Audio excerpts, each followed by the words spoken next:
rising with the morning star.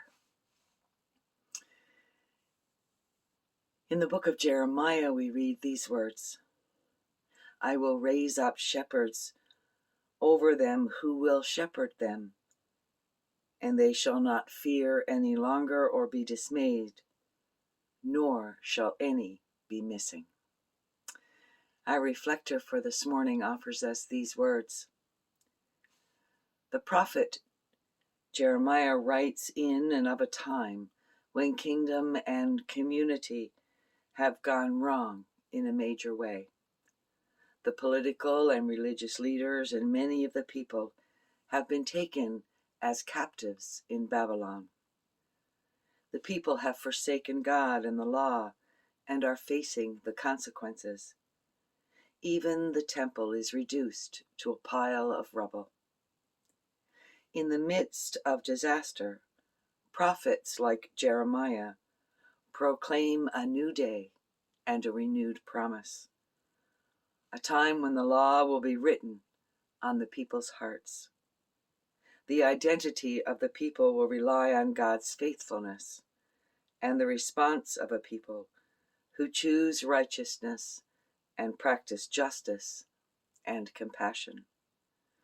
Of much less importance is the temple, the sacrifices, and all the familiar religious practices.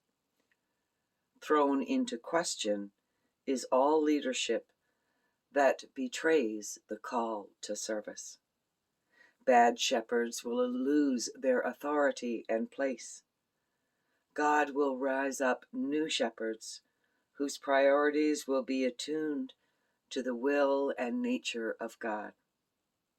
Reading Jeremiah 7 and Ezekiel 34 can help us get a clearer picture of this message, and also gives us a broader perspective of why Jesus himself was called the Good Shepherd. An amazing promise is incorporated into the prophet's declaration when he says, "Nor shall any be missing."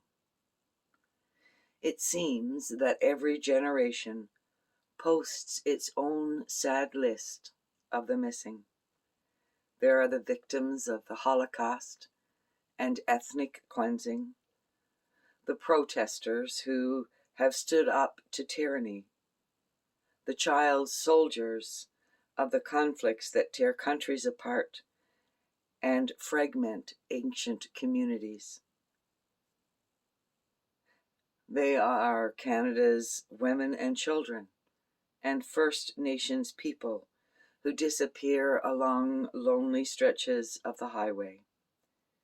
They are the victims of poverty, disease, homelessness, and hunger. They are the disappeared, the nameless, the faceless millions who do not matter enough to be more than a passing blip on a prosperous world's radar system.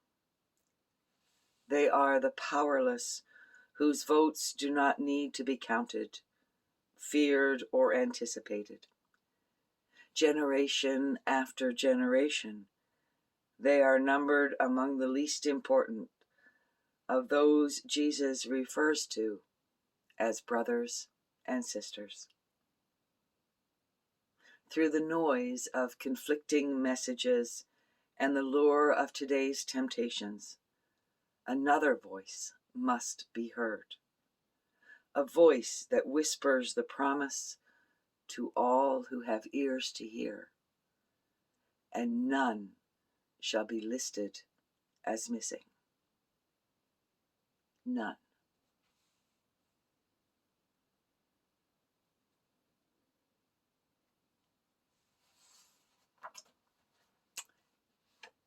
Who are the missing in your community? Who are the unnamed, uncounted?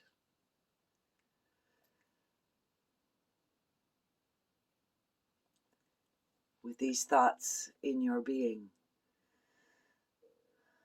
take some deep breaths and listen for the call of the sacred.